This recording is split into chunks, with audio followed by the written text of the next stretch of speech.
Maraming salamat po. Happy Grandparents' Day. Come on, shout it. Kung meron kayong katabing lola, kamayan niyo po sila at lolo, happy grandparents po. Yan. Okay? Uy, kamayan niyo rin ako, lolo rin ako. Pambira. Ako natutuwa. Please be seated. Maraming salamat. Nakikita ko po yung ilang lola at lola natin. Ano ho? Siguro, ako inabot ko po si Justado Macapagal. Baka inabot po na si Magsaysay pa. Tama? Oh. Yung Magsaysay po yun eh. Namatay po yun sa aeroplano, tama? Pero ang ganda ng kanyang gitakain. Kanyang sinasabi na ito'y gagawin ko, kanya lang. Unfortunately, he died. And I'm so thankful that, ang pag-asa natin ay hindi kung sino yung nakaupo sa Malacanang. Kundi kung sino yung naglalagay at nagpapaingat sa atin. Ang pag-uusapan natin mga kapatid, God always give us a second chance. Okay? God will always give us a second chance. How many chances have you experienced sa buhay? Tama? Siguro nung mga bata tayo, nagkamali tayo, nag-aaral tayo, then all of a sudden, hindi natin nagawa yung tama. Tama? And then what wonderful thing is this, okay? Kanya mapapansin mo, sa bawat lapis, sa dulo nun, mayroong matulis na black na siyang pansulat at sa dulo naman sa kabila ay may eraser para itama. Okay? Anong sabi ng Jonah 3 verses 1 to 3? Basahin natin sabay-sabay. Ready now? And the word of the Lord came unto Jonah the second time, saying, Arise, go unto Nineveh, that great city, and preach unto it the preaching that I bid thee. Verse number 3. So Jonah arose and went unto Nineveh, according to the word of the Lord. Now Nineveh was an exceeding great city of 3 days' journey. I want you to understand that Nineveh is a corrupt city. A corrupt of 120,000 people. Okay? Itong Nineveh, ito yung sumakop sa buhay at sa lugar ni na Jonah. Ni-rape nila yung mga babae, pinagpapatay yung mga lalaki, nilapastangan. Okay? At ang sabi ng Diyos kay Jonah, Jonah, I want you to go there and preach the gospel. Na, sabi ni Jonah, pupuntahan ko yan ang mga mandurugas, yan ang mga nambubudol, yan ang gumastos ng flood control. Pupuntahan ko. Nabaha kami hanggang dini ang tubig, tapos pupuntahan ko at pangangaralan ko. Alam ko naman, Panginoon, na magpapatawad ka. Alam ko naman, Panginoon, na magbibigay ka ng kapatawaran at panibagong pagkataon. Pues pupuntahan ko, hindi. Alam mo ang ginawa ni Jonah? Siya'y tumakas. Okay? Tumakas. At sa kanya pagtakas, meron siyang pinagdaanan. I would like you to understand, there are a lot of things that you will not understand. Okay? Bakit? Limited at finite ang utak natin.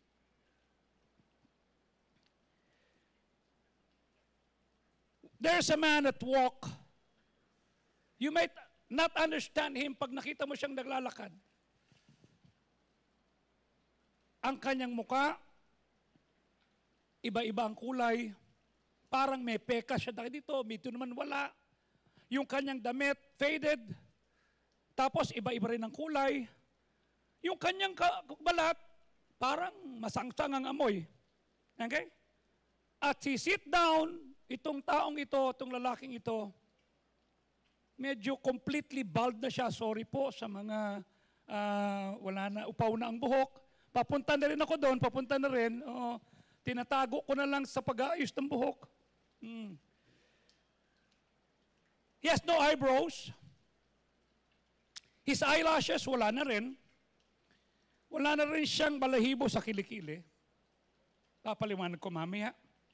He looks unlike the person that you met so many times. Perhaps sasabihin mo, sino ka? Who are you? He might answer and say, you know what? God told me to go to the east. I went west. Sabi ng Diyos, pumunta ka sa Pasay City East. Pumunta sa Pasay City West. Para maintindihan nyo. Okay? He told me to travel by land. I chose the sea. Lagi na nilalapastangan niya yung utos ng Diyos. God told me to live for others. But he said, I only live for myself. He sent me to Nineveh, pero pumunta ako sa Tarshish. God called me to rise up and speak for Him. Pero nagtago ako. Can you just imagine kung gaano kakulit itong taong ito? Kung gaano katigas ang ulo niya, tama? Pumunta ka sa east, pupunta sa west. Magsalita ng tama, mga away. Okay? May kilala kayong ganyan? Okay? Kung ano inuutos, yung iba ang gagawin, you know? I thought I knew better than God. But I am not. Hindi ba yan rin ang problema natin? We thought we knew better than God. Dapat ito na ginawa ng Diyos yan. Dapat ito na. And he said, my name is Jonah. I'm here to tell you that God always gives us a second chance.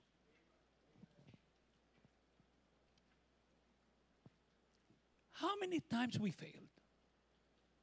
How many times sabi mo, the first time I ever saw your face, oh, ito na nga. Hindi naman kayo nagkatuluyan. Tama? Kung lahat ng crush mo, yun ang pinakasalan mo, are you with me? Ito na siguro yung trabaho ko, ito na siguro yung kurso ko na kukunin, ito na siguro yung, ang dami nating mali. Am I right? Ang dami nating mali. Hindi ka ba natutuwa na kahit ngayong oras na to, sa dami ng ating mga, God said, go east, you go west. God said, you take care of other people, you take care of yourself. Di ba parang wala namang pinagkaiba si Jonah sa mga district engineer? Dahil sabi ng Diyos, okay, gumawa kayo nito. Sabi, hindi, bibili muna ako ng RM, rilo na magnanakaw. Bibili muna ako ng patek, di ba? Oh. At hindi ka ba natutuwa that God is always giving us a second chance? You know what is that? The kindness and the mercy of God. Second chance. Sabi po ng verse number 1, and the word of the Lord came unto Jonah the second time. How many times that God gave you a second chance? In the basketball term, pag tumira ka at hindi ka nakashoot, anong gagawin mo? Uuwi ka na. Hindi ako nakashoot, uuwi na ako. Hindi! Anong qualification mo? Pag tumira ka at hindi ka nakashoot, anong gagawin mo? Di-rebound. Tama? Why? So that you can shoot again. Right? And the team who has more rebounds offensively and defensively, yun ang nananalo. Tanong, rumebound ka na ba? Kung rumebound ka, tanong, baka binax out ka. Right? Then the word of the Lord came to Jonah the second time.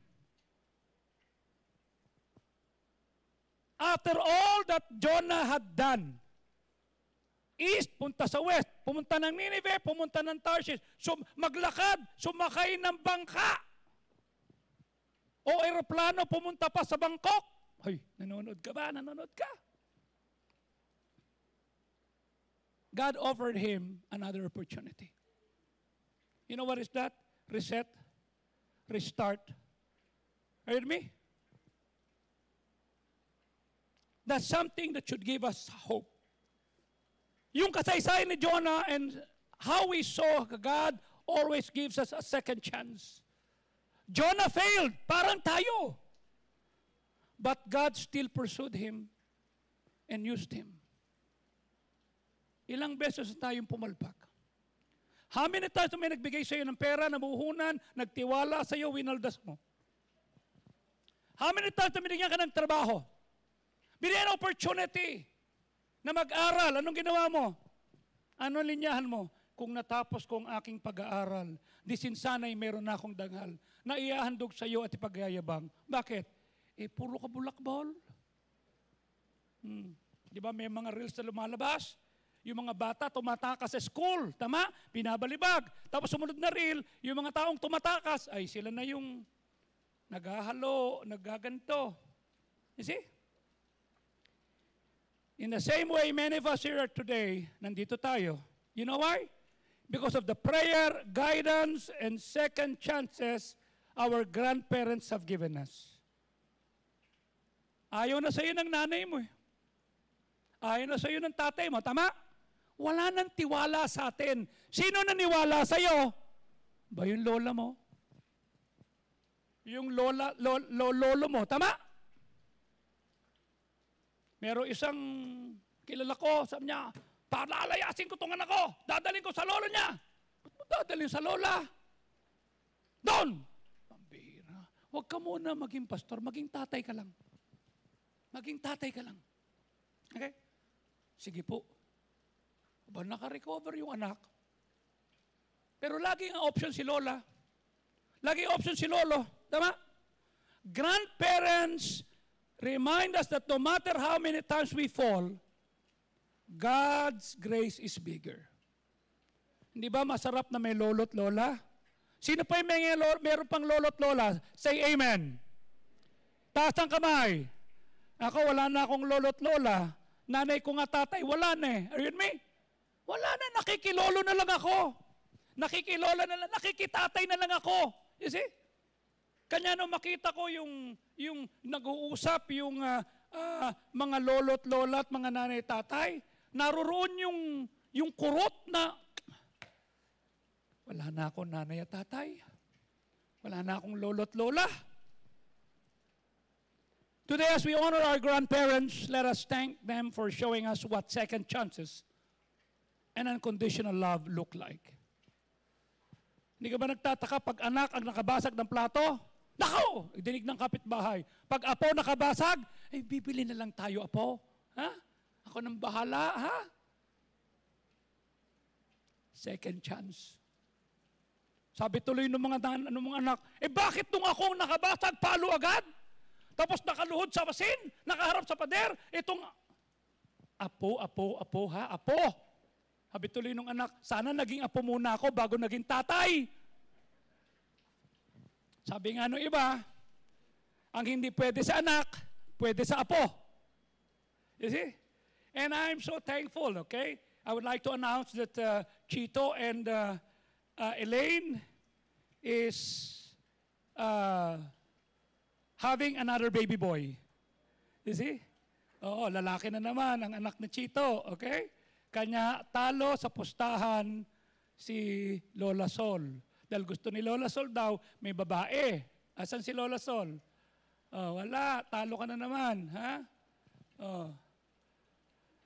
Lalaki na naman. Pero tuntua naman yung lolo, nanay, tatay ni Chito. Bakit? Kasi siya lang nag-iisang lalaki. O di puro lalaki na yung apo. Okay? Above all, let us thank God, the God of Jonah, the God of our grandparents, and the God who always gives us another chance.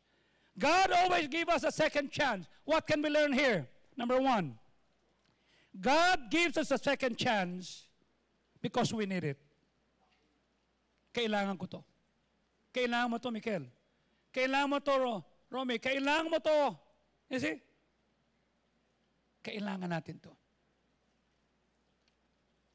Ano sabi ng Jonah 1:1? At ang salita ng Diyos ay pumaroon kay Jonah na anak ni Amittai na nagsasabi, verse number 2, ikaw ay tumayo at pumaroon sa Ninive, isang dakilang syudad, at ikaw ay mangaral, sapagkat ang kanilang kawalangian ay umabot na hanggang sa akin. Tignan mo ha, tayo, hanggang Senado lang umaabot. Marahil ang ating hiling, tama? Yung reklamo natin sa flood control, everything, sabi ng Diyos, umabot na sa akin ang kawalangian. Ramdam ko na yung flood control. And I would like to understand that God is not a distant God. Alam niya yung pinagdadaanan natin. Alam niya yung hirap at kung gaano kakurap ang mga taong nasa posisyon. Alam niya. Sabi niya, pumaroon ka, ano solusyon? Mag-people power? Hindi. Magtaas ng kamay? Hindi. Nakailang people power na tayo. Sana ganito tayo sa Nepal. O, di simulan mo. Right? Sana ganito ginawa. Di simulan mo. Sige.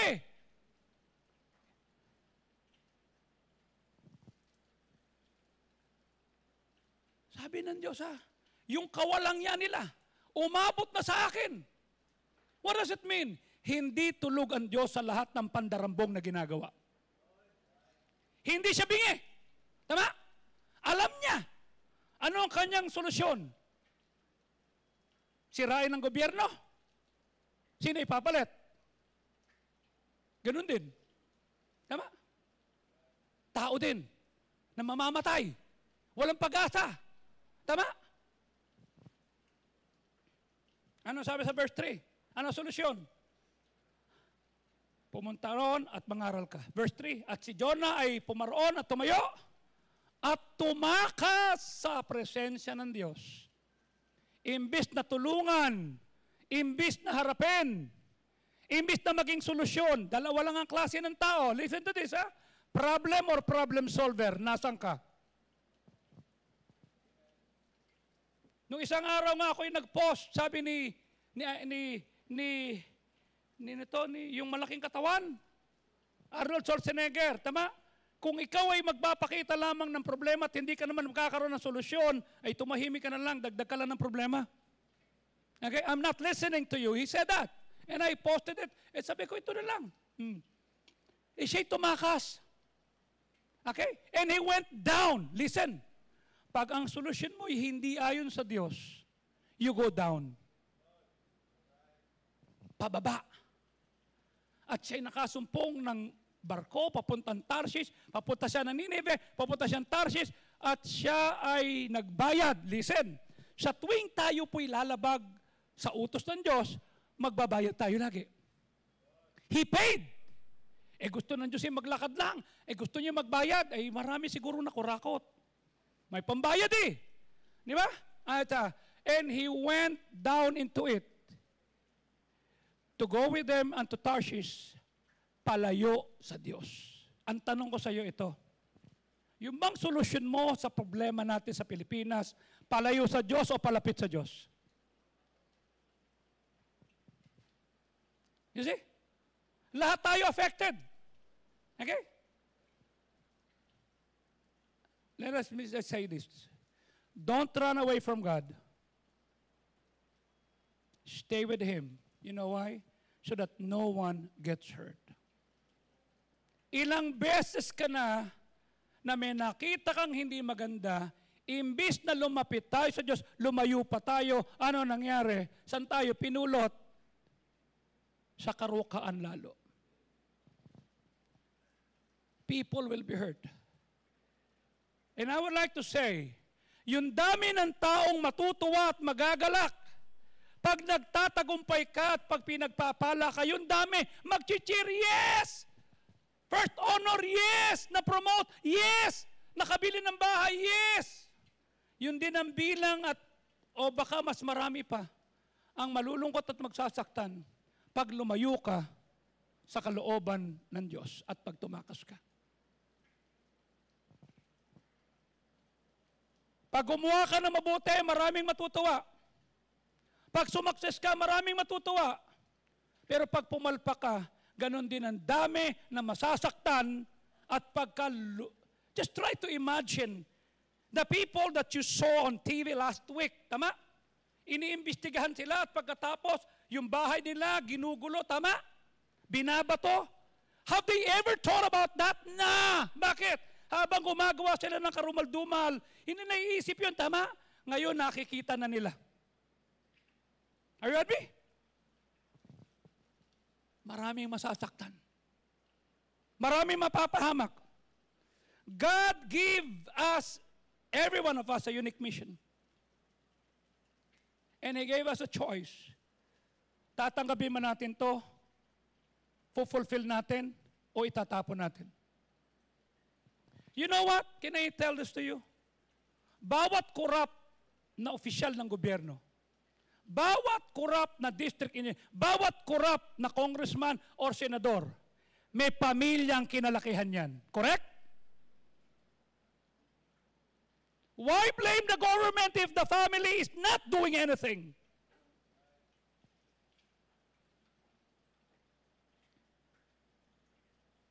Alam mo yung pumatay kay Charlie Kirk?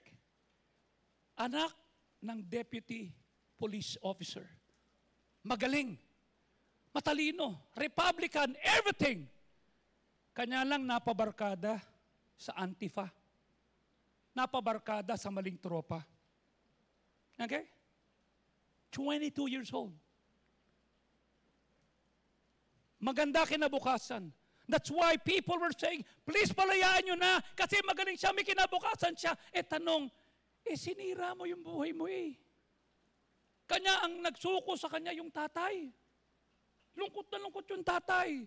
Saan ako nagkamali? Saan ako nagkulang? Pinalagay ko ng tama ito.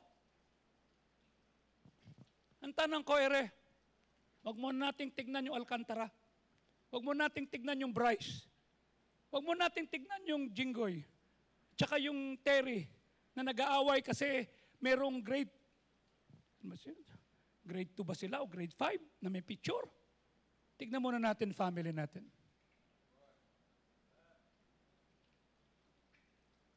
Yung bang anak mo magiging maayos? Pag nakikita yung kilos mo at linyahan mo?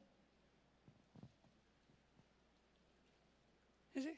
I was standing upstairs. I was looking at my eldest son while he was leading the service.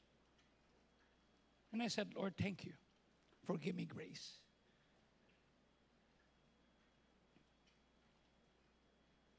Hindi ako perfect. I'm stupid. I messed up. Okay?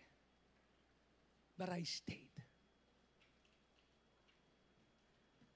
God gave Jonah a mission to warn people of Nineveh na may judgment.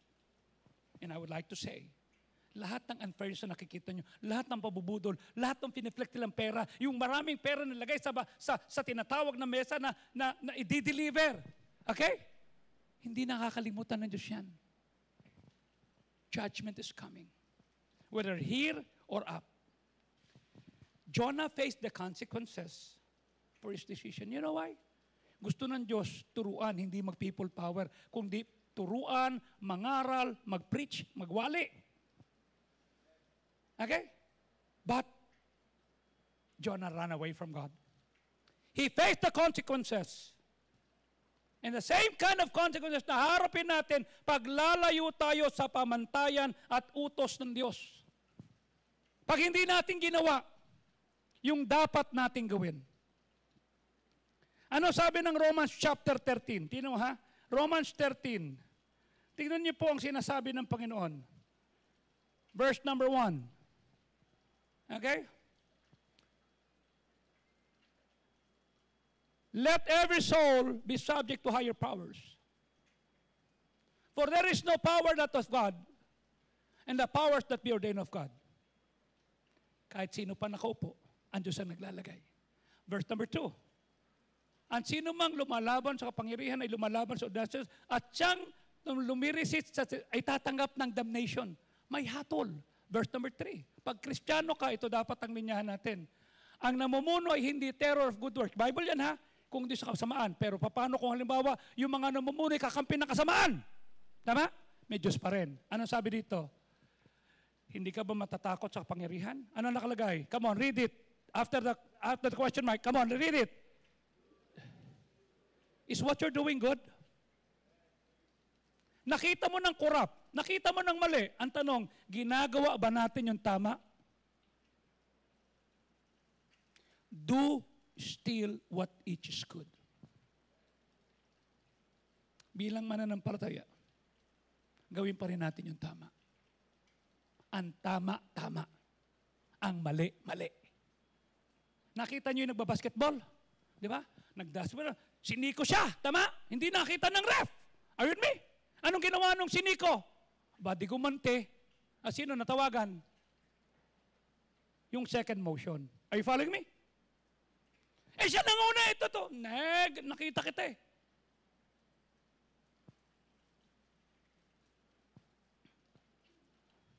When Jonah was called to preach, to the people of Nineveh. God said, do that which is good. Turuan mo sila. Kurap yan eh. Walang yayan. Nag-flex pa ng maraming pera yan. He tried to get away from God. At yung panawagan niya ay tumalon siya aboard a ship heading to Tarshish. Listen, 2,000 miles away from Nineveh. Ang layo.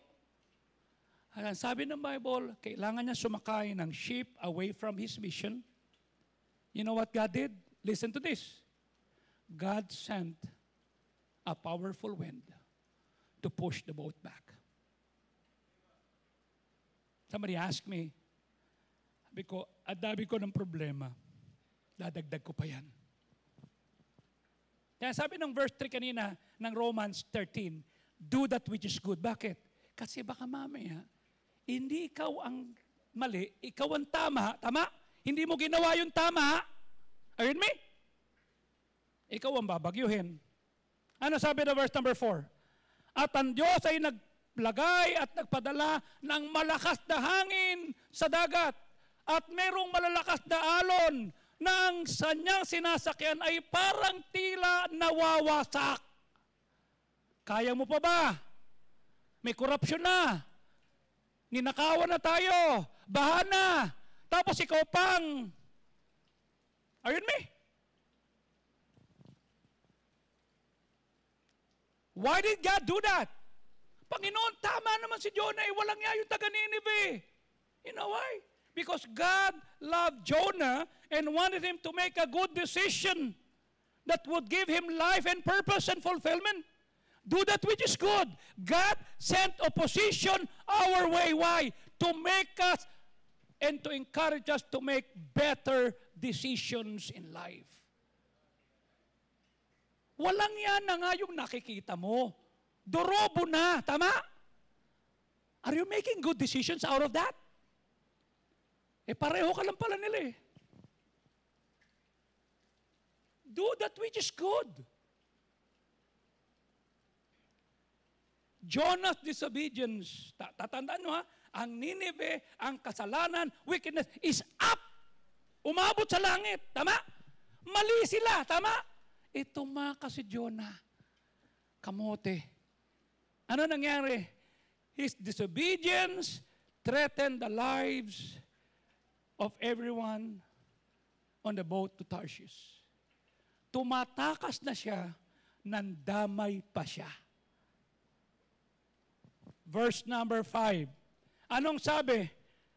Ang mga marinero ay natakot. Dumaing ang bawat isa sa bawat Diyos nila. At kanilang itinapon ng kanilang mga gamit sa dagat para gumaang. At si Jonah ay naroon sa pinakamababa sa basement. Okay? At siya'y tulog sa pansitan.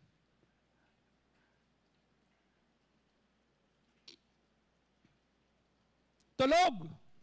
O ikaw, wala nga tayo sa ship, tulog ka eh. Oh. Verse number 6. At ang shipmaster, yung kapitan, ay pumanto sa kanya. Anong ibig sabihin nito?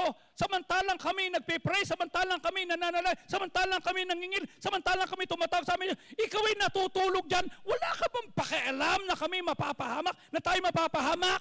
Ganyan ho ang itsura ng taong dapat ginagawa yung tama, siya yung solusyon, siya dapat yung problem solver, pero tumatakas at ang kanyang linyahan ay hindi ayon sa sinasabi ng Diyos. Mandadamay. Okay? Wala ka bang iniisip na we perish not? Verse 7. At bawat isa ay nagsabi, halika, maglaro tayo dito. Ay, dapat natin yung dice. Kung saan tumatama, parang yung bote, gaganyanin. O kung saan tumama, yun. Okay? Aba, talagang piniikot yung bote. Laging tumatama kay Jonah.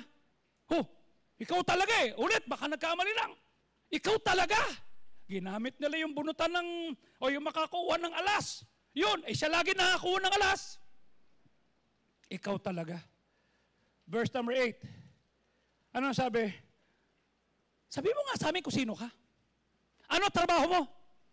Sabi mo nga sa akin, saan ka galing? Anong klaseng tao ka? Bakit binalas kami? Tanong. Pag may nangyaring pangit sa family nyo, sa barangay nyo, sa klase ninyo, sa family nyo, ikaw ba ang sisisihin? O ikaw magpapadala ng blessing? Right? Ano sabi? Verse number 9. Ako ay isang Hebreo, may takot ako sa Diyos na lumikha ng langit at lupa, na siyang lumalang ng langit at lupa. Okay? May takot, tumatakas. Okay? Ay, dyan po ako kay Pastor Sako nagsisimba. Nabaptize nga po ako dyan eh. Eh, ba't ganyan ang itsura mo? Ba't ganyan ang linyahan mo? Galit po ako sa gobyerno kasi. Ba't ganyan ang post mo? Asar po ako sa mga malangya. Lalo na po doon sa mga naka-RM, yung relos ng magnanakaw. Naku, inis po ako dyan. Verse number 10. At ang mga tao'y natakot ng mainam at sinabi sa kanya, ano itong iyong ginawa? Pati kami nadamay. Sapagkat nalaman nila na siya'y tumatakas sa Diyos kasi nagmarites din siya. He told them, ayan o! Tumakas kasi ko, asar kasi ko. Kasi pupuntahan ko, kurap, barkada ni Alcantara, kasama ni Bernabe, kasama ni Re, kami naaawa na, asar na talaga ako. Kaya tumakas ako, ayoko silang magsisi, ayoko silang magkaroon ng relasyon kasi gusto ko ma-impyerno sila.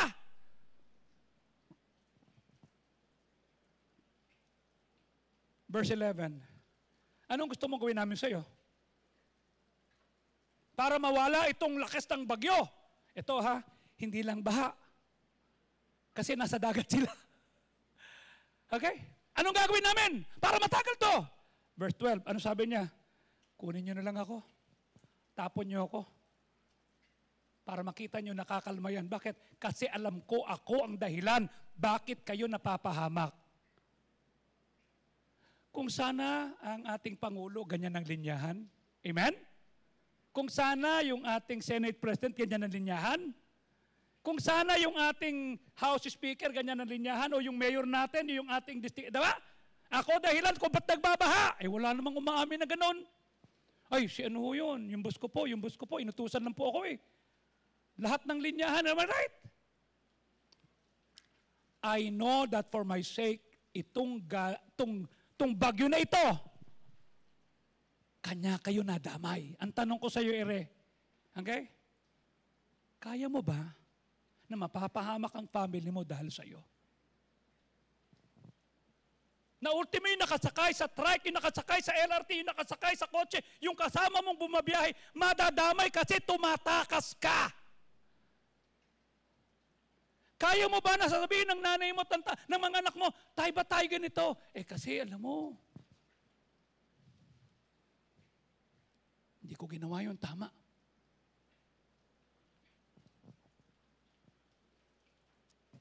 Imbis na gawin ko yung tama, gumanti pa ako. Verse number 13. Gayon pa may yung mga tao ay nagsigaod. Sige na, tara, roller boat, tara na. Pero hindi na kaya. Bakit? Lalong tumatakas sila, lalong lumalakas ang alon, lalong lumalaki ang alon at naghahak at halos malulubog na sila. Ano sabi sa verse number 14? At sila'y nagsitawag sa kanilang Diyos.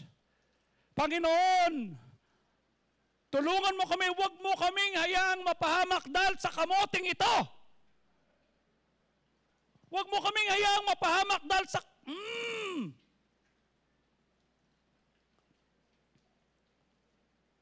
Lord, please, huwag mo kami damay.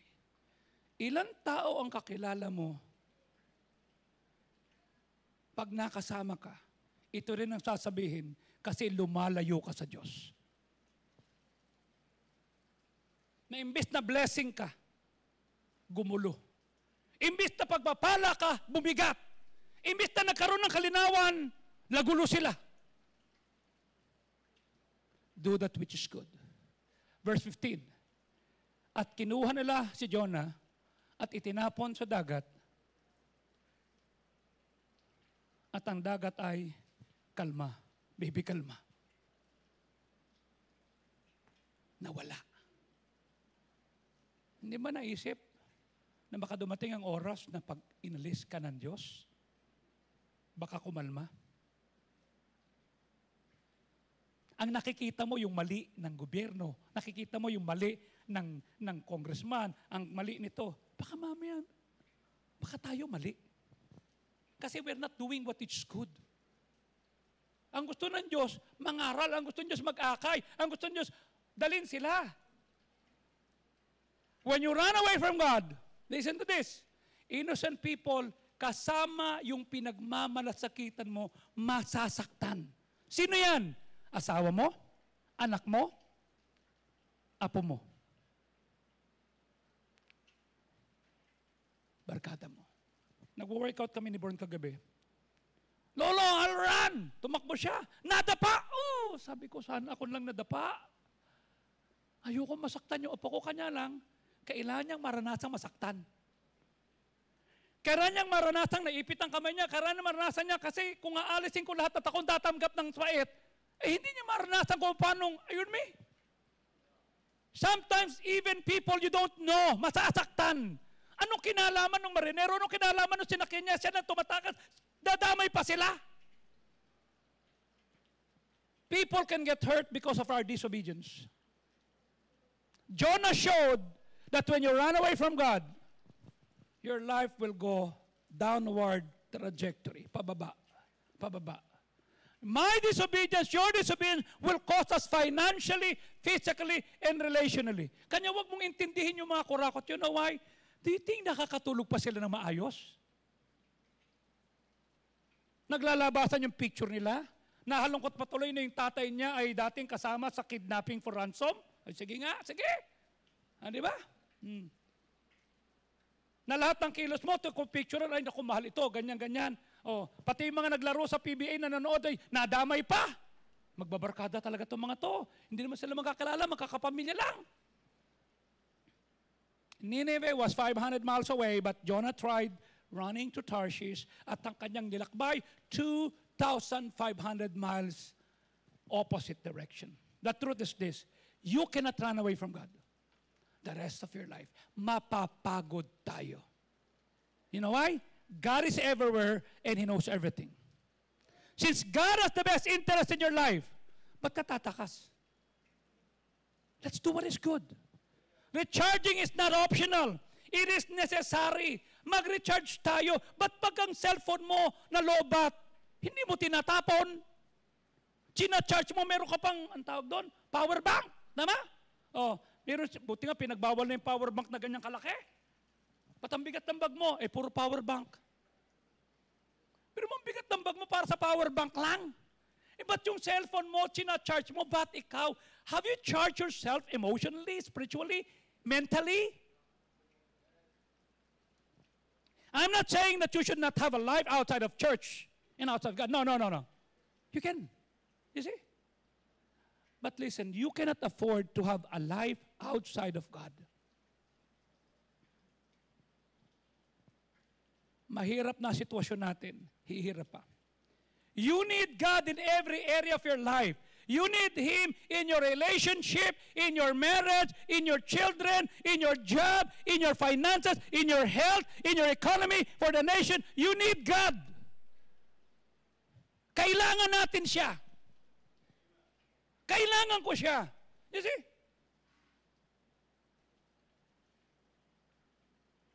We need Him in every area. Hindi lang sa isang aspeto. Hindi lang pagka-Sunday.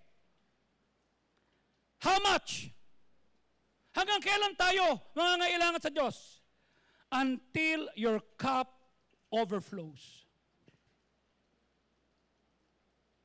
Ano sabi ng Psalm 23 verse number 5?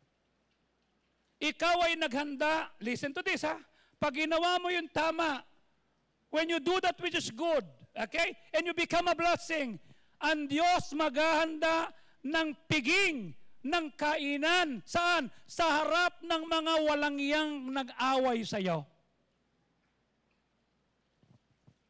Right? Hindi ba maganda ang Diyos ang naghanda? Tama? Sa harap nung nang-away ng libak, ng maliit sa iyo, ng insulto sa iyo, tama? Nang iwan sa iyo, ang Diyos ay naghanda ng piging. Tama? sa harap ng nangaaway sa'yo. Hindi ikaw ang mangaaway. Hayaan mo ang Diyos ang magbigay sa'yo ng tagumpay. Are you following me?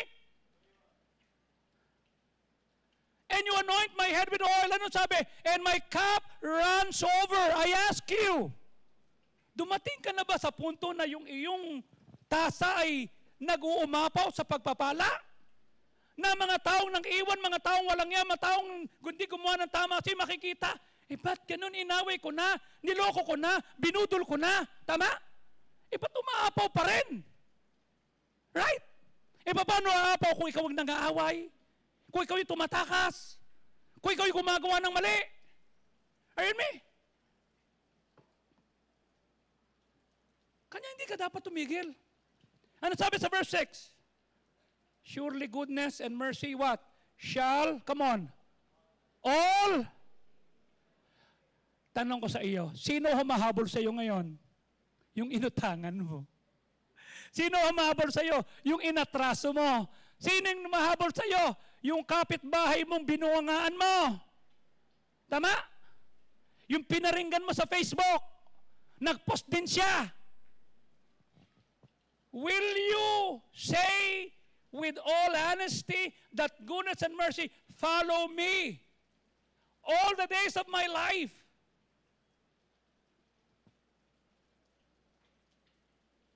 And I will dwell in the house of the Lord forever. The Bible says, you anoint my head with oil until my cup overflows. I ask you, pag tumatakas ka ba sa Diyos, your cup will overflow? Na! Will others be blessed? Na! Will God make a feast in front of your enemies? Na! Bakit? Tumatakas ka. It is interesting that God says that after you walk to the darkest valley with God, He will prepare a feast in the presence of your enemies. Meaning, we have to go through loneliness. We have to go through sickness. We have to go through betrayal before we have the favor of God, before we have the enabling of God. That is anointing. That is the beginning. That is a second chance. Imagine pinarusahan ka, pinalo ka, nagkaroon ka ng problema, and yet God, you continued with God. Second chance yan. We have to go through a job na you're not being treated right. Di ba? Nagtatrabaho ka, tapos pagdating ng sweldo mo, kaltas na yung tax mo, tama? Kaltas na! Tapos makikita mo yung mga kung pwede sana magsalita ng di maganda. Tapos makikita mo, nagfe-flex sila. Naka-Bugatti, right? Tanong. Magbabayad ka pa ng tax? Hindi issue yan. Kasi kinakaltas na yan. Are you with me? Whether you like it or else, tanggal yan. Pag bumili ka sa 7-Eleven, consumption tax. Pag sumweldo ka, kaltas na yan. Tama? I am not obliged to pay my taxes. But I pay my taxes. Why? To show to the people, especially to the government, hey, I'm paying my taxes kahit na gigil ako sa iyo. Imagine ang Naya 3. Naya 3 Barangay 183. May taga Barangay 183 ba dito? Baha lagi. Tapos nakalagay, Gateway to Metro Manila. Welcome to Jet Ski Holiday. Ayun me! Pasay. Bakit? Dito po dumadalo yung lahat ng tubig galing sa Magallanes kasi papunta po doon. Hindi natin may iwasan yan.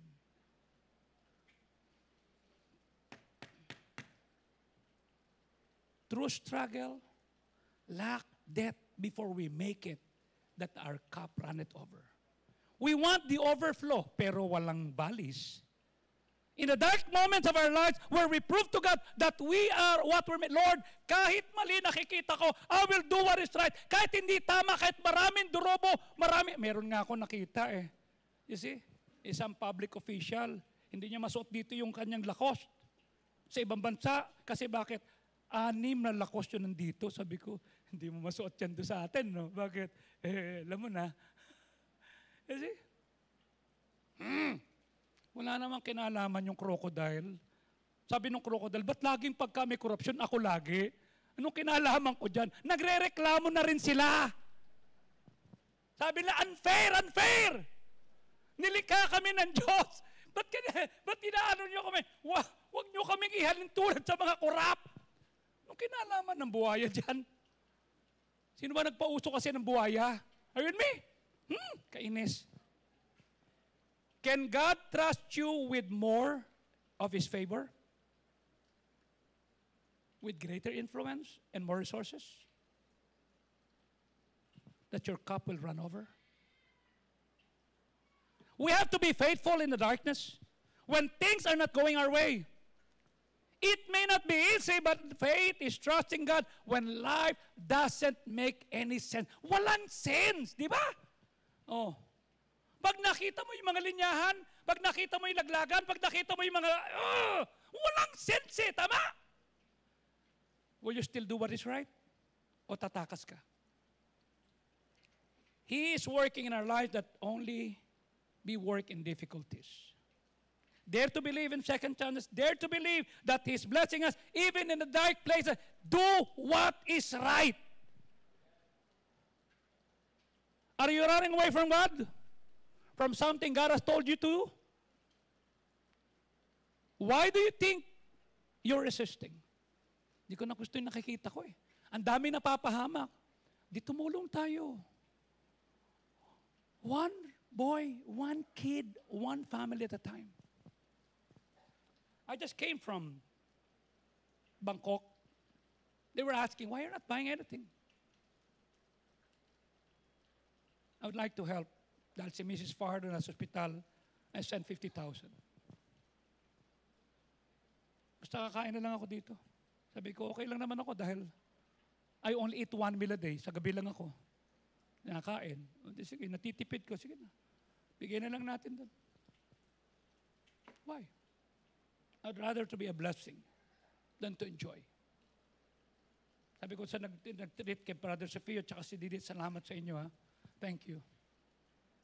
Thank you for allowing me to be with you and to have fun. But just enjoy. You see? Ang tanong ko sa iyo, what kind of consequences have you experienced nang inilagay mo ang sarili mo laban sa Diyos? Sabi ni Diyos, go east, you go west. Pumunta ka rin pumunta ka ron. Ang tanong, hindi pa ba sapat yung bigat ng kamay ng Diyos? How might knowing God is for you and not against you change your willingness to obey God? Will you choose to obey God? Will you choose to do what is right kahit pa? You see? When the storm came and threatened to sink the ship, Jonah knew it was my fault. Itapon nyo na lang ako para hindi kayo mapahamak. In order to save others on the flood, sabi niya, tapon nyo lang ako. Jonah appeared to be doomed, but he cried on God. And God gave him a second chance. He saved Jonah by providing a great fish to swallow him. Tinapon siya. Listen to this ha. Pagtapon sa kanya, dapat lunod na. Anong ginawa? Verse number 17. At ang Diyos ay naghanda ng malaking pampano. Pampano ba? Malaking dilis o hito. I don't know. At nilunok si Jonah. Tingnan mo ha. Anong itsura mo? Di ba ikaw pag kumain ng isda, di ba nginunguya mo? Tama? Ang isda pag nilunok ka, ano itsura mo? Sige. Ito pa. Ano lasa mo? Kung yung tumataka sa Diyos ay may lasa, tama? Di mapaklayan, right? Siguro yung isda, Lord, ang dami-dami naman, ba't ito pa? Ito matakas eh. Oh, ilang araw siya? 3 araw, 3 gabi. Staycation. Airbnb, are you with me? Doon siya natulog. Isipin mo kung nasa loob ka, yung acid sa loob ng tiyan, kasi hindi naman ngumungoy ang mga isda, lunok lang na lunok, tama? Yung acid niya, yun ang dahilan kung bakit naupaw ang buhok. Kung bakit ang kanyang balat ay mayroong kanyang maitim, may maputi. You see? Oh, bakit yung damit niya kumupas? At yung amoy niya, ew. If you want to see the longest list of mess up, huwag kang tumingin sa gobyerno. Huwag kang tumingin sa SMNI. Huwag kang tumingin sa NET25. Huwag kang tumingin sa DCAR. Tumingin ka sa salamin.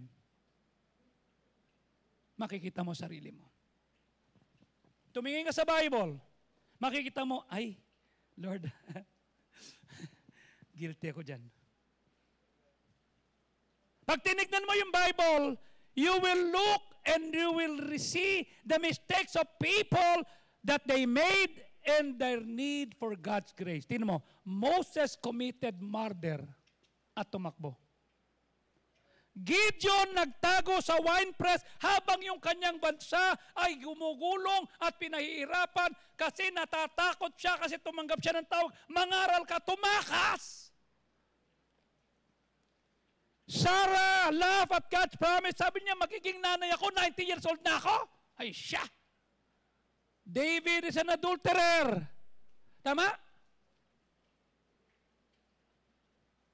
Pero hari, si Eve, ginawa yung hindi niya dapat gawin. Yung kainin, hindi mansanas po yun, ha? Oh, kasi sabi mansanas daw. Fruit of knowing what is good and evil. Meron pong isang aklat o isang point na nabasa ko, the land of beginning again. It describes a place where we could put aside our failures and problems. And you know what is that? That place, it is called grace of God. Sa dami ng palpak natin, sa dami ng mali natin, sa dami ng pagsuway na meron tayo, there is a place that we can go and not to hide, but to face everything, and that is what we call God's grace. Biyaya. He's willing to give us second chances for the divine comeback, just as He gave those people second chances. We cannot run far enough. We cannot disobey long enough. We cannot do anything wrong that God does not want us back.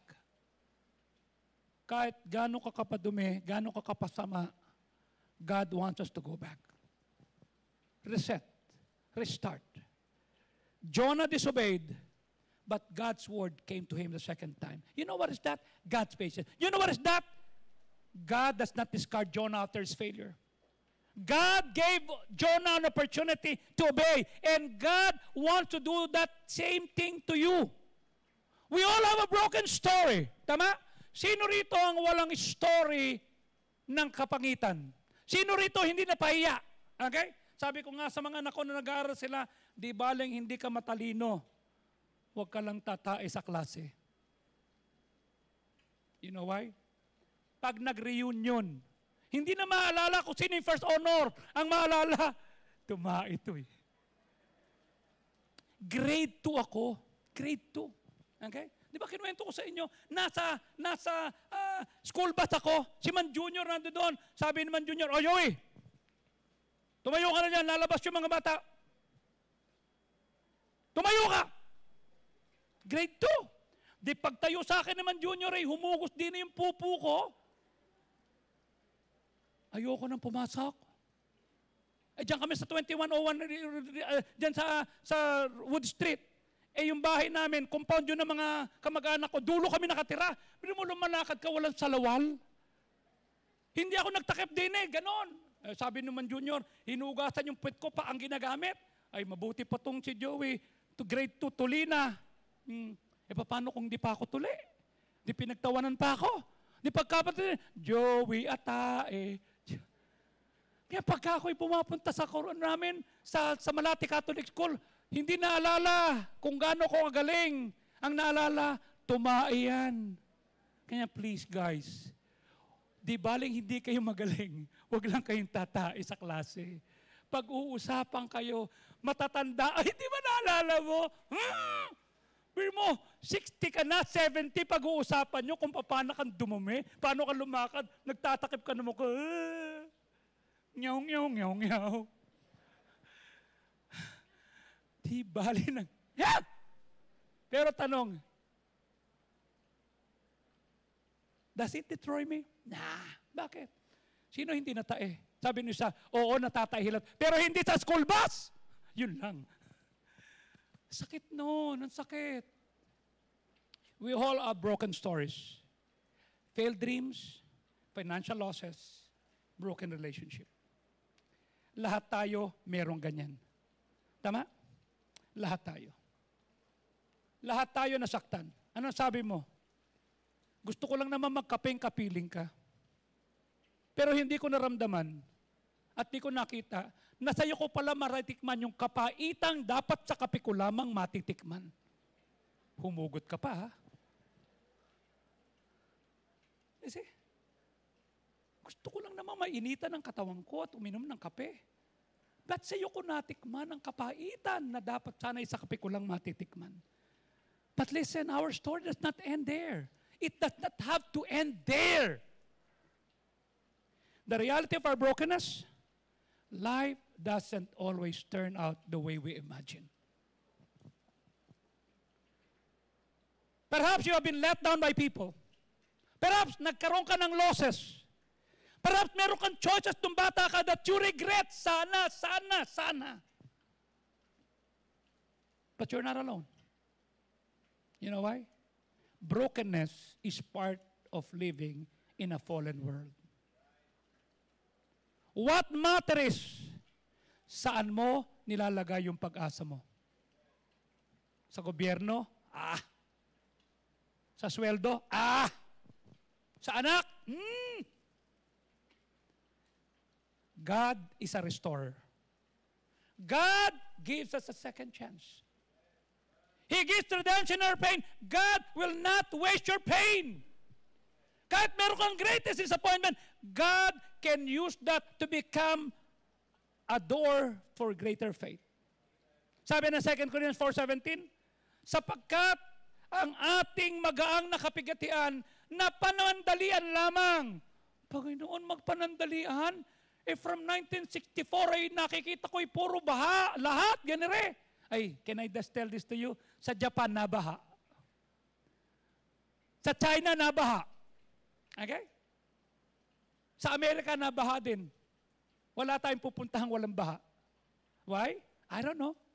Pero sabi rito, for a moment, Panginoon, 60 years na eh. What is life compared to eternity? Na gumagawa sa'yo na lalong bigat ng kaluting walang hanggan. You're not breaking down. Pag may pinagdadaan, you're being built up for something better. Let us see the perspective, eternal perspective. The world is temporary, but your future in Christ is forever. Sa eternity, no striving, only joy, peace, and purpose. Your story does not end here. Do you understand me? Nah. With Christ, the best is yet to come. I ask you, what is your broken story? What is your broken story? What's broken in your story? Saan may mali? Saan ka napahiya? Ano nawala sa'yo? Everyone has a broken story. But you have a choice. Will you let brokenness define you? Or you will let it surrender and go to the one na pwedeng mag-redeem sa'yo? Mananatili kang lugmok? Mananatili kang wasak? Mananatili kang pinagtatawanan? O isusurrender mo sa isang persona na pwedeng makatulong sa'yo?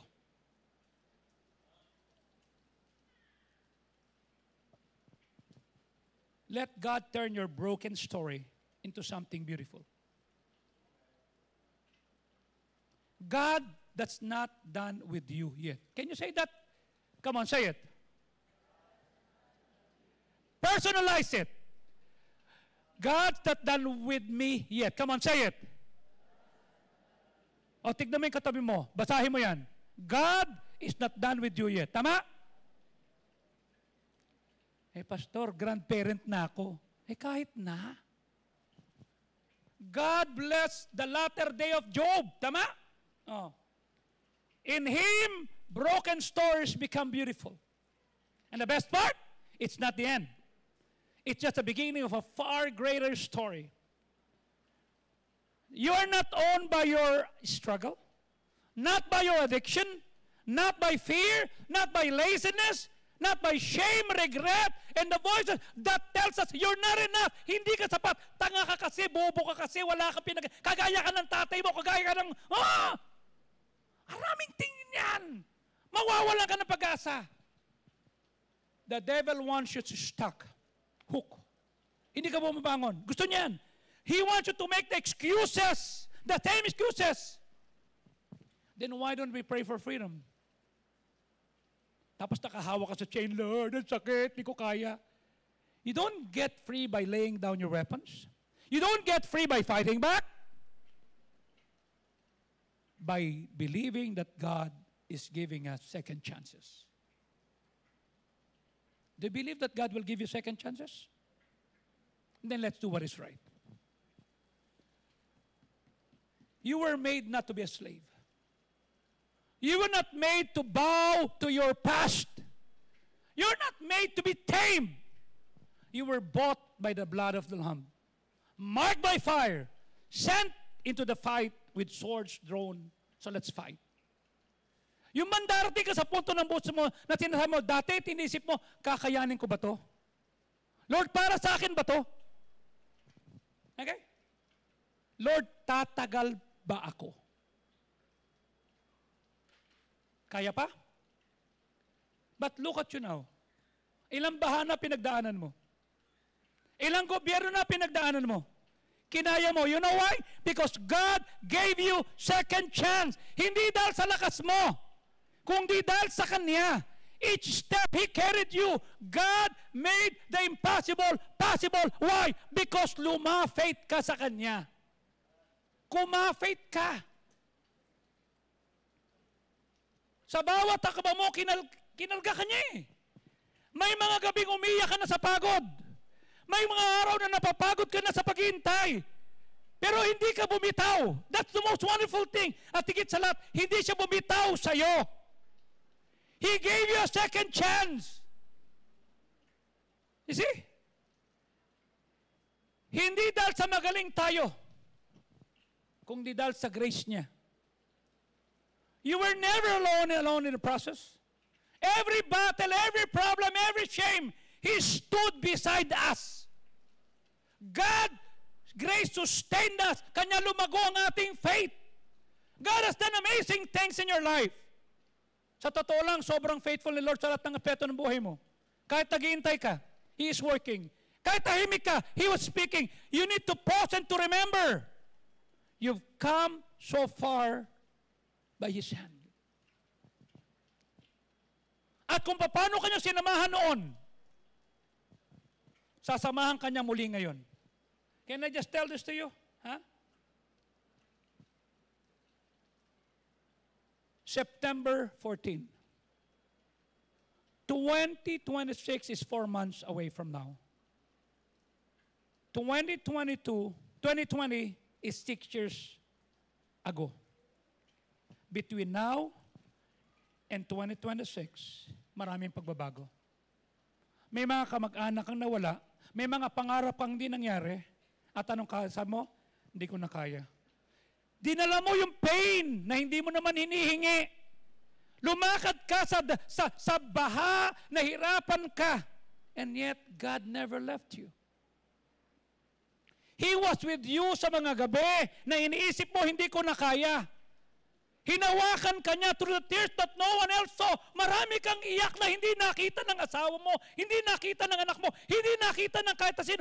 Ang Diyos lang nakakita, nakita niya yan.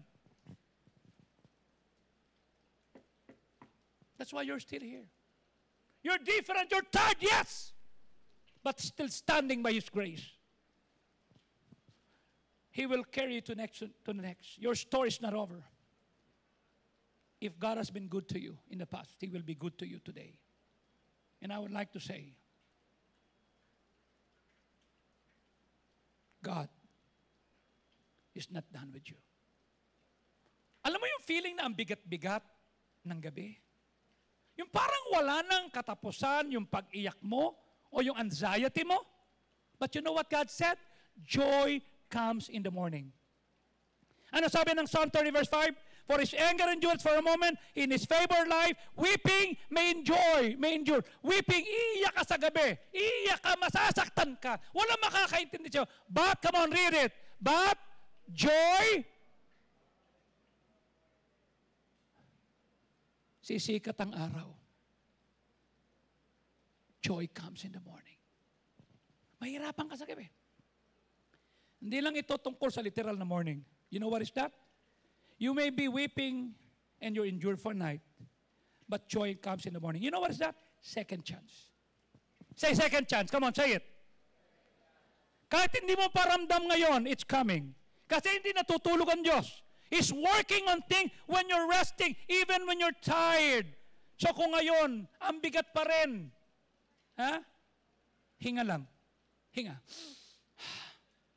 Allow yourself to feel. Pero wag mong kalimutan, a new morning is about to come. Joy comes in the morning. That comes with new joy. The only limit in life are the ones you make. Hindi na tayo magbabago. Ito na tayo. Ikaw naglagay niyan. Don't give up on the person you're becoming. Be careful not to accept God's second chance. Why? Because some of your warfare, yung pinagdadaanan mo ngayon, is not about you. It's about your bloodline.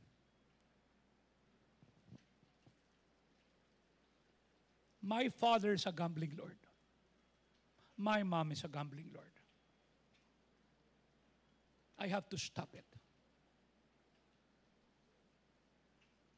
Dahil kung hindi, siguro isa kami sa nagtatago ngayon kasama ni Atong Ang. I saw it when I was growing up. Imagine, 1965, my first birthday, ando dun lahat yung mga maid namin na inaalagaan ako, costume party.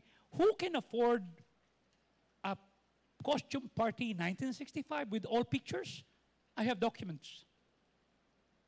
But I'm not proud of it. Why? Gambling lord ang tatay ko eh. At lahat siya nawala noong 1968 because they tried to kill my father.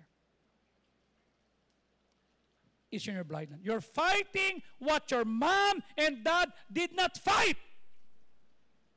Yung mga nanay, tata, yung hindi mo nilaban, yung hindi ka nanindigan, haharapin ng anak mo yan. Kaya mo ba na yung anak mo mahihirapan kasi hindi mo pinakita sa nila kung paano tumayo, kung paano itama, kung paano harapin yung second chances? Yung mga bagay na may pinanalo, aanihin ang anak mo at yan ba kaya mo, aanihin ang apo mo. You see? Are you fighting right? Are you doing what is right? You're breaking what your father passed down. Pinasa sa'yo yan eh. You're praying through patterns that existed for generations. Ano sabi? Simula pa nung kanununuan niya yan eh. Pag nakikita kami ni Senator Juan Ponce Enrile, he will say, alam mo yung lolo mo? Why? Kamag-anak namin yun eh. Makulit yan eh. Pumunta pa ng Japan. Sabi ko, yeah. Kinuha si Iyuda. Oh. It was past. Pattern. It's hard. It's heavy. And you're the one that will break the generational curses. Ikaw ang puputol sa chains. The devil cannot have your family. It's your legacy. Are you with me? Ipapasa mo sa anak mo yan? Ipapasa mo sa apo mo? Ipapasa mo sa susunod sa'yo? I have to start with myself. I was the first one. 1983, 42 years ago, I changed. Enough with what my family has endured. I have to start another story. a story of second chance, a story of God. That's why you see it. Stay with your God, stay with the Bible, stay in prayer, stay in fellowship, stay humble, stay discerning, stay rooted in Christ. Okay? Pag tinignan mo yung mundo, depraved, can you afford to grow away from God and be apathetic?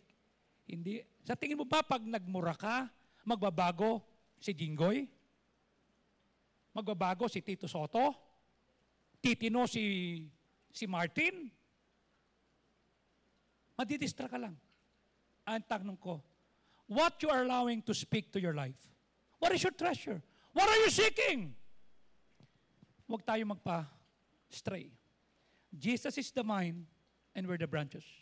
Apart from Him, we can do nothing. Identify your need for Him and Him alone. Stay. Huwag kang aalis. Ito ginawa ni John na umalis. Stay with God. Stay in the Bible. Stay in prayer. Stay in fellowship. Stay humble. Stay discerning. Stay rooted. Bakit? God gives us a second chance. And we close with this. God gave a second chance because others need it. Kailangan na iba. Jonah 3:2, arise, go to Nineveh, the great city, and preach unto it the preaching I bid thee. Okay? I-preach mo yung gusto sabihin. Bakit?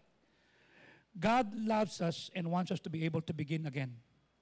And He gives us second chances. Why? Kasi kailangan na iba. Hindi masosolve ang problema natin kasi nagtaas tayo ng kamay. Kasi nagsama-sama tayo para kondinahin. No. Kahit kondinahin natin, may papalit na iba, yun pa rin yan. You know what can we do? Dali natin ang gospel.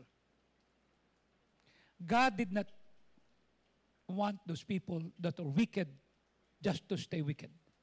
But Jonah didn't want God to save those people. He didn't want those Ninevites to receive second chance. But God wanted to give it to them. He always does. He gave Ninevite the second chance. When Jonah preached, the people turned from sin and God forgave them. And God gives us a second chance. Not for ourselves, but for others. The story of Jonah points us to Jesus. 3 nights and 3 days nasa belly. Jesus spent 3 nights and 3 days in the tomb. Jonah preached the gospel and he gave his life. The cross is God's greatest act of giving humanity a second chance. Sa magitan ng kamatayan ni Kristo, who are destined for judgment, binigyan ng second chance, forgiveness, and eternal life. The Bible says that God sent His Son to earth to give you the greatest gift. He came to earth to die, to make you right with God. Ano sabi ng Romans 3:24? Being justified with faith by His grace. Inaring ganap na walang bayad sa biyaya sa pamagitan ng katubusan na na kay Kristo. Si Kristo ang tutubos. Ano sabi ng verse 25? Pinadala niya ang kanyang loob, ang anak, pampalubag loob sa magitan ng panampalataya sa kanyang dugo upang maipakilala ang katwiran na nagtatanggal ng kasalanan sa nakalipas at magkaroon ng papapahinuod sa Diyos. Meaning, Jesus had to die. Why? Nobody's perfect. I never met a person who claims to be perfect. We don't measure up to other expectation. God's perfect standard says, hey, nagkamali ka. Romans 3:23, for all have sinned and come short of the glory of God. God is just. God wants to be fair. When somebody breaks a law, may penalty. Pag binilabag mo ang man's law, you pay man's penalty. When you break God's law, you pay God's penalty. Ano sabi ng Panginoon sa Romans 6:23? Ang kabayaran ng kasalanan ng kamatayan. Ngunit ang kaloob ng Diyos ay buhay na walang hanggan. Jesus paid the price for our sin. Siya nagbayad. Okay? Sabi ko nga sa kausap ko kay Charles at saka kay Rachel kahapon, habang nag-iintay kami, may nagbayad na. Si Kristo. 2 Corinthians 5:21, siya na hindi nakakilala ng kasalanan, naging kasalanan para sa atin, para magkaroon tayo ng katwiran sa Diyos sa pamagitan niya. Kinuha ng Diyos yung sinless Christ at ibinuo sa Kanya lahat ng ating kasalanan. In exchange, ibinigay sa atin ang Kanyang kabutihan. That's the good news. That's the gospel.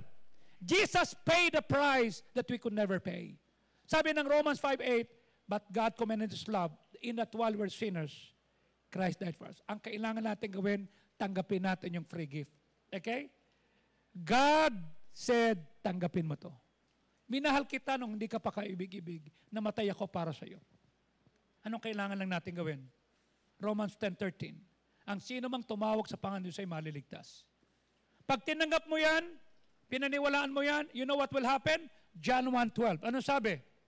But as many as receive Him, pag tinanggap mo si Kristo, bibigyan ka ng karapatang maging anak ng Diyos. Hindi lahat ng tao anak ng Diyos. Lahat ng tao nilikha ng Diyos. Ang magiging anak lang ng Diyos, yung tatanggap sa kanyang regalo. Tinanggap mo na ba yung regalo ng Diyos? Okay? At pag tinanggap mo na ang free gift of God, okay? I want you to stop the chariot and say, I want to follow the Lord in baptism. There's a fascinating story with God na kung saan ang isang Ethiopian eunuch, sinabi niya kay Philip, hindi ko maintindihan itong binabasa ko. It's time to put the chariot down. Pag nag-test ka na, ang susunod na kabang mo, yung ginawa ng eunuch. Ano sabi ng Acts 8:36? At habang siya'y bumabaybay, nakakita sila ng isang tubig. At sabi ni eunuch, narito tubig, bakit hindi mo ako bautismuhan? Verse number 37. Sabi ni Philip, kung naniniwala ka, sabi ng verse 37, pwede. At sinasabi niya, naniniwala ako that Jesus is the Son of God. Meaning, siya ang tagapagligtas. Ano sabi ng verse 38? At pinatigil niya yung karo. And they went down to the water. But Philip and the eunuch, and he baptized him. Kung ligtas ka na, will you stop the chariot to be baptized? Not to be saved, kundi bilang isang ligtas. Will you accept the Lord? God gave second chances. 2021, I suffered stroke 3 times. I survived the stroke. Kaya pag nakita ko, nagkaroon ng ischemic attack, it could have been me. July 11, I'm about to celebrate my birthday, 27th birthday. At 57th birthday, I suffered. Sabi ko, Lord, I'm not going to waste my time, my life. You gave me second chance. I could have been dead. I could have been paralyzed. I cannot move my hand. I cannot speak well. But you gave me second chance. Tanong ko, sasayangin ko. Mga away ako. I'll do good. Why? God gave second chances. If God gave you second chance, will you lose it or will you grab it? God gave us a second chance. You know why? Because God is good. He wants you to end your life in a wonderful way.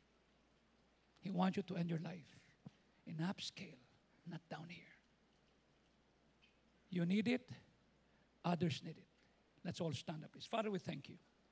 Maraming salamat, pagpalain mo kami. We may fail, God. We may fail you, but you will never fail us. Lord, sorry. Sorry that when we feel overwhelmed, when we cannot make decisions, when we cannot figure things out, when we don't know how well we make it, when we have trouble forgiving ourselves, when we believe we cannot go on, when we feel tired, you're always there, giving us the second chance. Help us never to repeat the old same us. Tulungan po that we will go to the next chapter. Huwag mo na pong hayaang ulitin pa namin ang mga bagay na pinagsisihan na namin. We're gonna change our story, but we can change how it will end.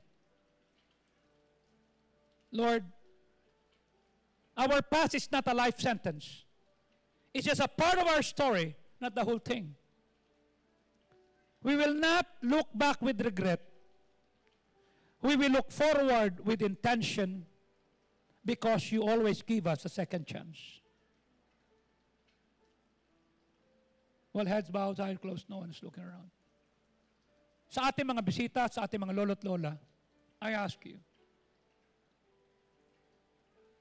kung sakaling mamamatay ka, are you 100% sure of going to heaven? Kung hindi ka sigurado, kagaya ng sinabi ko kanina, kung ang Ninevites na walang iya, corrupt, gustong patawarin ng Diyos at gusto ng Diyos na mag-preach itong si Jonah, hindi ka naman kasing corrupt nila. Simpleng tao lang tayo. Pero hindi ka pupunta sa impyerno kasi makasalanan ka. Pupunta ka kasi hindi mo tinanggap yung regalo ng Diyos. Will you say, Lord, hindi ako tiyak sa pagpunta ko sa langit. I would like to accept the Lord as my Savior. Meron po ba sa ating kalagitnaan, magtataas ng kamay? Are you 100% sure of going to heaven? Are you 100% sure? Kung hindi, will you raise your hand and say, Pastor, gusto kong tanggapin si Kristo ang tagapagligtas. Meron po ba sa ating kalagitnaan, magtataas ng kamay, Pastor, hindi ako ligtas. Yes, I'll pray for you. Yes, meron po ba? Nakita ko po, maraming salamat po, maraming salamat po. Nakita ko po, maraming salamat po. Can I ask you to come here in front? I will be praying for you. Dito po tayo sa unahan. Okay? I'll be praying for you. Come on, dito po tayo. Dito po. God will give you a second chance. God will give you a chance to get right with Him. Dito po. Okay? Wala kang gagawin. I'll just pray for you and I'll just look at you and ask you. Okay? Dito po. Dito po. Dito po. Yes. Huwag po kayo mahiya. 1985, I came forward and I said, I'm not going to heaven. Alam ko makasalanan ako. Alam ko mapapahamak ako. Alam ko hindi ako pumasa. But I would like to accept the Lord. It was in 1985, 2020, Macabulos Street, Emery Street, Bangkal, Makati. 1985, 40 years ago. Okay? I grew up in Bangkal. That is where I grew up. And I thank God for that. I ask you, naniniwala ba kayo na mahal kayo ng Diyos? Naniniwala ba kayo na namatay si Kristo para sa inyo? Okay? I would like you to pray with me. Okay? Manalangin tayo. Sumunod kayo sa akin. Dakilang Diyos. Ako po ay isang makasalanan at may kapahamakan. Hindi ko po kayang iligtas ang aking sarili. Ngunit ako'y nananampalataya na si Jesus Christ ang siyang namatay, nalibing, at nabuhay na maguli para tubusin ako sa aking mga kasalanan at sa kabayaran nito. Sa oras na ito, ako'y nagsisisi sa aking mga kasalanan at tinatanggap ko po ang regalo ng Diyos na buhay na walang hanggan sa pamamagitan ni Kristo. Salamat sa kapatawaran, salamat sa kaligtasan. In Christ na we pray. Amen. Now, open your eyes. Sino tinanggap niyo sa puso? Kristo. Ano sabi ng John 1:12? Labas natin ulit. But as many as receive Him, to them gave He what? Power to become the sons of God. Pag uwi mo mamaya, uwi ka sa bahay niyo. Tama? Kasi bahay niyo yun. Pag namatay tayo, dahil tinanggap niyo si Kristo, uuwi tayo sa langit. Am I right?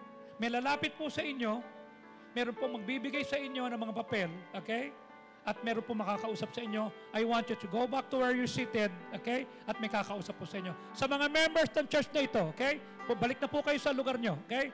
Sa mga members ng church na ito, will you come at the altar and say, Lord, thank you for the second chances. Dito po sa altar, will you come and pray, okay? Will you come here, members, and say, Lord, thank you for the second chances. I will not waste the second chance that you are giving me. I will be more faithful. I will do what is right. Dito po sa altar. God bless you.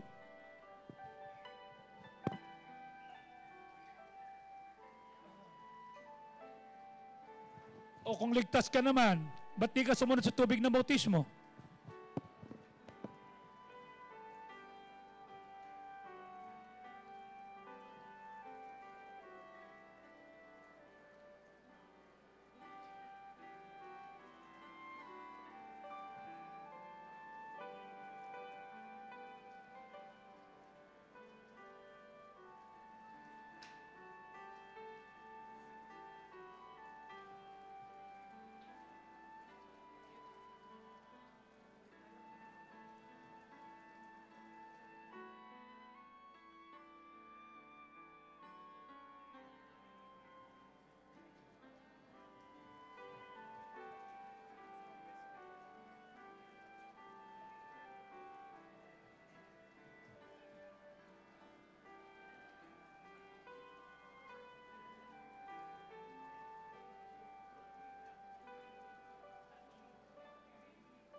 Go to your family and pray.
Father, we thank you for the second chance that you're giving us.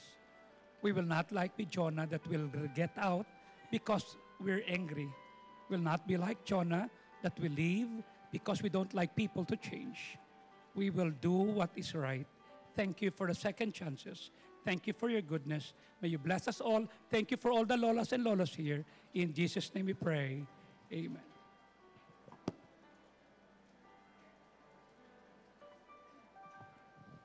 Certified na lolo.